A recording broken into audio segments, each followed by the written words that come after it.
Horror कहानी night duty. यह कहानी मुंबई के कांदिवली से लगे एक झोपड़पट्टी पोईसर में रहने वाले वॉचमैन मोहन राम से ताल्लुक़ रखती है, जो कांदिवली ईस्ट के आइसिल कंपनी में नाइट ड्यूटी करता था। अब अपनी धड़कनों को संभालिए, क्योंकि समय आ रहा है डरने का। अमावस की काली रात के 8 बज रहे थे। मोहन की पत्नी श्यामली हाथ में टिफिन लटकाए किचन से बाहर मोहन के पास आई। लो जी, अपना खाना संभालो, 8 बज रहे हैं। मैं तो कहूँ सेठ से कहकर आप दिन की ड्यूटी ले लें। रात बिरात रोज़ रोज़ जाना आना हमें अच्छा नहीं लगता। श्यामली, नई नौकरी है, अभी 2 महीने ही तो हुए हैं, सेठ कहीं बिगड़ न जाए, मोहन ने कहा। ठीक है जी, पर एक बार कह के तो देखो, श्यामली बोली। ठीक है, चलता हूँ, कल सुबह सेठ से बात करूँगा, वॉचमैन मोहन ने कहा। और अपना टिफिन संभाले मोहन चल पड़ा। वह कांदिवली रेलवे स्टेशन के पास लूप लाइन की पटरी पकड़े तेज़ी से अपने गंतव्य की तरफ बढ़ रहा था। उसके आगे एक और आदमी बीड़ी पीता तेज डग मारता चल रहा था। रात सर्द थी, इसलिए मोहन को भी बीड़ी जलाने की चाह लगी। वह अपनी जेब से बीड़ी निकाला और माचिस के लिए जेब टटोलने लगा, मगर माचिस नहीं थी। वह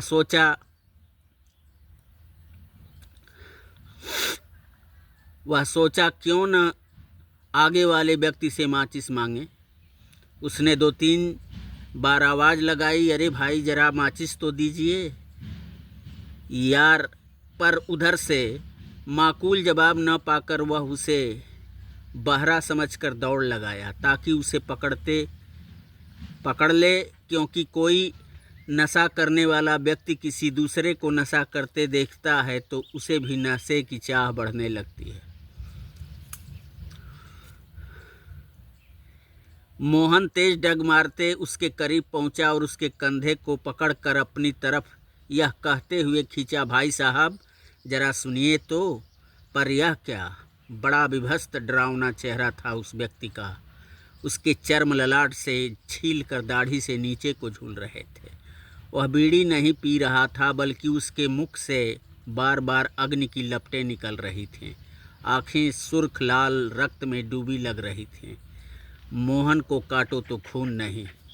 वह एक झटके से उसके कंधे से अपना हाथ खींच लिया, मगर वह बदरूह उसे रिहा नहीं की। बोली, तूने मुझे छूने की गलती की है। मैं जानता हूँ तू अपने गांव में कुश्ती लड़ता था। आज या तो तू मुझे कुश्ती में परास्त कर, या मैं तुझे परास्त करके अपनी जमात में मिला लूँगा। बोल, मंजूर है तुझे, या मैं तुझे मार कर अपनी जमात में मिला लूँ? नहीं, तू ऐसा कुछ नहीं करेगा। मैं तुझसे कुश्ती लड़ने के लिए तैयार हूँ, मोहन ने कहा। और ठन गई दोनों में। जब मोहन पूरी ताकत लगाकर पटकने के लिए उसे उठाता तो वह बदरू हवा हो जाती और छल से मोहन को नीचे गिराकर मार डालने की कोशिश करती। मगर मोहन भी कम पैंतरेबाज नहीं था। मगर कहाँ वह आत्मा और इधर मोहन इंसान। अब मोहन थक चुका था। अब वह बदरू उसे मार ही डालती कि तभी हाथ में लालटेन लिए एक रेलवे कर्मी सिग्नल ठीक करने उसी पटरी पे आता दिखाई दिया। तभी बदरूह बोली, जा, तू आज बच गया इस रेलवे कर्मी की वजह से। और मोहन ने देखा उस बदरूह को एक काले धुएं में तब्दील होकर गायब होते हुए। मोहन तेज सांस लेते हुए थका हारा पटरी के बीच धम से बैठ गया। क्या हुआ भाई, पटरी के बीच इस तरह क्यों बैठे हुए? रेलवे कर्मी बोला, कुछ नहीं भाई, बस यूं ही थकान सी महसूस हुई और बैठ गया। अब चलता हूँ। मोहन हिम्मत करके उठा, अपनी टिफिन संभाला और चल दिया कंपनी की तरफ। उधर दिन में ड्यूटी करने वाला दुर्जन घबराया हुआ उसका इंतजार कर रहा था। दुर्जन अधेड़ उम्र का व्यक्ति था।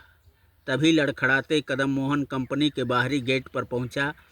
उसकी ये हालत देखकर दुर्जन दौड़ा और संभाला और बोला, मोहन क्या हुआ बच्चा, इतने डरे सहमे क्यों हो? चाचा कुछ नहीं, बस यूं ही, मोहन ने कहा। नहीं नहीं, कुछ तो है बच्चा, अधेड़ उम्र का वॉचमैन बोला। और तब जाकर अपनी आप बीती मोहन ने दुर्जन चचा को सुना दी। दुर्जन चचा बोले, ओहो, रेलवे ट्रैक के नीचे से बहने वाले गटर नाले वाली बदरू, ऊपर वाले का शुक्र करो बच्चा, तुम सलामत बहुर आए, वरना उसके पंजे से आने के बाद आज तक कोई नहीं बचा। अधेड़ उम्र वाला वॉचमैन दुर्जन बोला, मैं भी कहाँ बचता काका, वो तो इसी समय हाथ में लालटेन लिए रेलवे कर्मी आ गया सिग्नल देखने, वरना अब हम लड़ते लड़ते थक चुके थे। अगर वह कर्मी नहीं आया होता तो समझो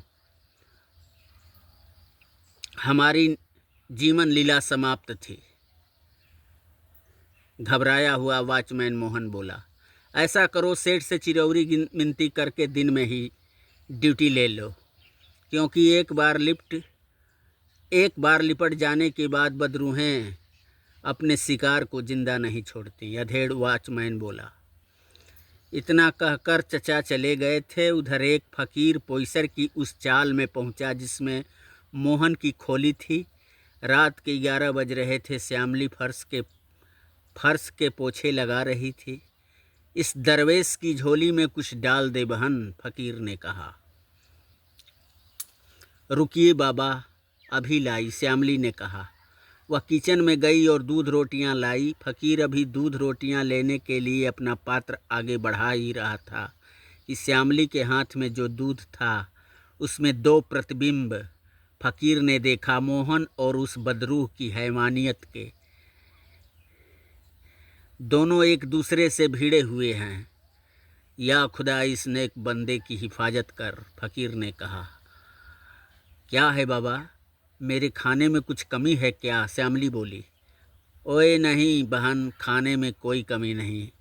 मैं देख रहा हूँ तेरे शौहर की जान खतरे में है। उसका सामना एक बदरू से हो चला है। वह अभी तो बच गया है, पर यह कमजात बदरू उसे आज की रात जिंदा नहीं छोड़ेगी।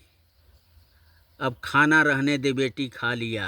चल बता मुझे, तेरा शौहर कहाँ, किस कंपनी में रहता है?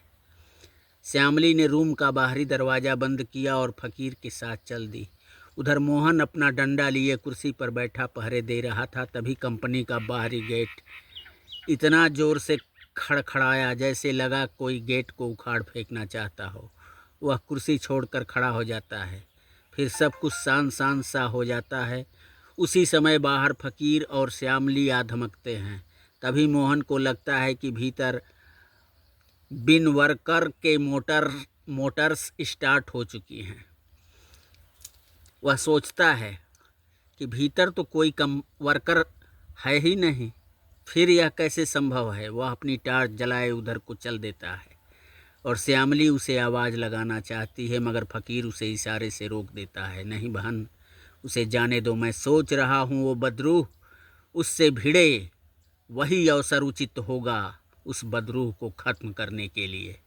उधर मोहन अंधेरे से होता हुआ ज्यों ही कंपनी का एक शटर उठाकर कंपनी के भीतर दाखिल होता है, उस चर्म झूलती बदरूह को देखता है। आज तुझे मार कर अपने जमात में मिलाए बिन मैं मानूंगा नहीं। अगर वह कमबख्त रेलवे कर्मचारी वहाँ उस समय नहीं आया होता तो तुझे कब का मैं अपनी जमात में मिला चुका होता, बदरूह बोली। और इतना कहकर वह बदरूह फिर मोहन से भिड़ जाती है। दोनों तरफ से ज़बरदस्त उठा पटक का खेल चलता है। मोहन था तो बेचारा इंसान ही, कब तक सांप छुछुंदर का खेल चलता। आखिर आत्मा भारी पड़ी, वह मोहन को नीचे गिरा देती है और ज्यों ही अपने लंबे लंबे दांत मोहन की गर्दन में चुभाने वाली है, और रक्तपान करने के लिए।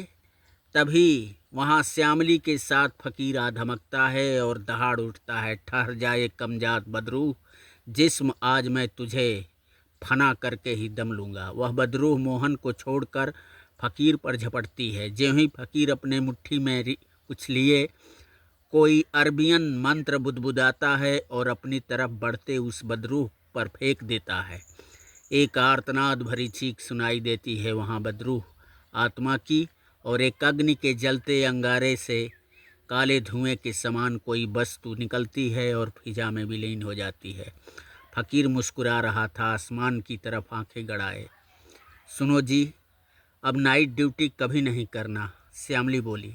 अरे बहना, अब अनहोनी तो जो थी वो टल गई और वह बदरूह भी हमेशा हमेशा के लिए रुखसत हो गई। फिर डर कैसा नाइट ड्यूटी करने में, फकीर ने कहा। श्यामली और मोहन मुस्कुराते हुए फकीर के चरणों में गिर पड़े थे। अल्लाह तुम दोनों को हर बला से दूर रखे, यही दुआ है मेरी, फकीर ने उनके सर पर हाथ फेरते हुए कहा। आप सबको ये नाइट ड्यूटी कहानी कैसी लगी, इसे लाइक, सब्सक्राइब, कमेंट करें। नमस्ते।